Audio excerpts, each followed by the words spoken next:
तर वर्षाला का पालखी निघती? तर कारण काय? आई वडिलाची त्यांनी इमान पाळलेलं आहे. कितीक पिढ्या गेल्या हो, कितीक डोया गेल्या ना, कितीक डोया गेल्या, कितीक पिढ्या गेल्या. तर त्यांनी आई वडिलाचं कसं इमान पाळलं? पावसा पाण्यात रडत, पण त्याला वर्षाला आई वडिलाच्या तुम्हाला इथे आठवण ह्या वर्षाला दिवसाचं घातलं, पुण्यतिथ केली तर पुढल्या वर्षी घातली तर घातली, तर नाही घातली. कसं रम हमदा आणि गेल्या सालच्या पेक्षा चाललंय हाय चांगला आमदा, असं तुम्ही म्हणताय ना. पण तसं करू नका. आणि वांग आणि भात का खात नाहीत? तर त्यांना एवढ्या कन्या शिजून खाऊ दिल्या नाहीत फुटक्या गाडग्यामध्ये. लोकांनी एवढा त्रास दिला त्यांना. म्हणून करता त्यांनी खिचडा आम्हाला खाऊ दिला नाही म्हणून त्यांनी रागानं तवा खिचडा म्हणत होते. खिचडा ज्वारी दळायची कन्या म्हणत होते कन्या. आताच्या लोकांना कन्या म्हणजे काय? भात आणि नाही मी खात, भात आणि नाही मी खात असं म्हणून तर त्यांनी रागरागती कन्या खाल्ल्या नाहीता. म्हणून करता एकादशीला भात आईवडिलांनी कन्या म्हणून शिनी आईवडिलाला कन्या भेटल्या नाहीता. शेवटच्या टाइम ते उंदरी म्हणे जाऊन उड्यावरच्या लोकांच्या वैतागानं टाकल्या. म्हणून आमच्या आईवडिलांनी एवढ्या तरी कन्याचा घास तरी खाल्ला असता. म्हणून करता ती भात आणि वांग खात नाहीत एकादशीला. लक्षात ठेवा. आता काय नाही, गाढवावणी चरा आणि एकादश करा. दिवसभर चालूच तोंड, ही खा ती खा ती खा, 10 वेळा प्या.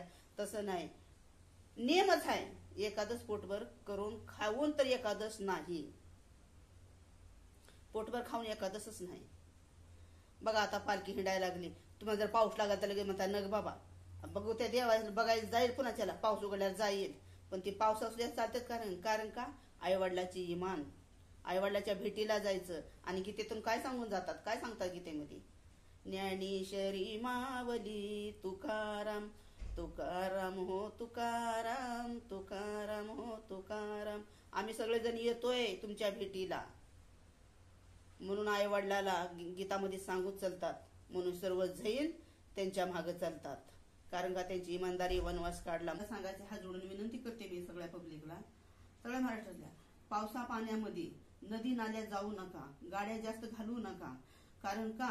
तुम्हाला माहिती नाही पाण्यामध्ये आजकाल लोकांना काही समजत नाही. आग्नीला आणि पाण्याला धरायला जागा नाही, कुठंच जागा नाही.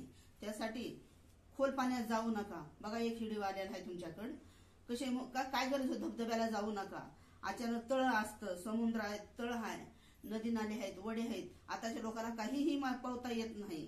पहिले लोक किती जरी लाट वासल तसल्या लाटमध्ये सांगड्या टाकून ह्याकडे कडेला जात होते. त्यासाठी बाबा मी तुम्हाला हात जोडून विनंती करते, कुठं बायानं तुम्ही चला धबधब्याला जाऊ, चला मजा घेऊ, असं करू. तुमच्या दरवाजामध्ये थांबा. तुम्हाला आनंद घ्यायचा पावसाचा तर तुम्ही दरवाजात थांबा. तुमच्या मुलं मला दरवाजात उभा करा. पण खोल पाण्यात जाऊ नका, धबधब्याच्या खाली जाऊ नका, आणि कुठं फिरायला बाहेर जाऊ नका जास्त.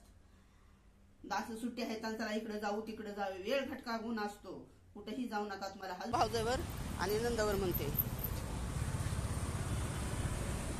बैल नांदाया चालली,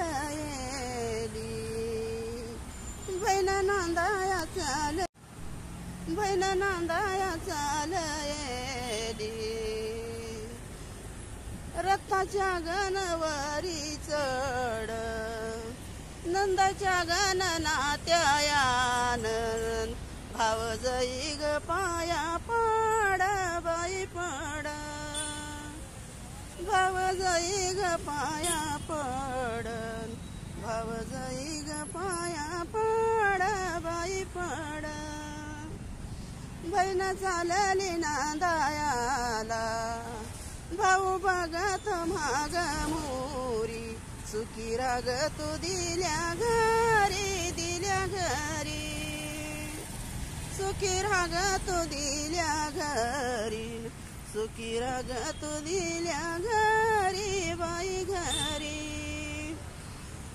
असं बहीण भावंडाचं नातं असतं. आणि नंदचं आणि भावजाईचं प्रेमानं राहा, प्रेमाने वागा. लाईक करा, शेअर करा, घंटीला बेल द्यायला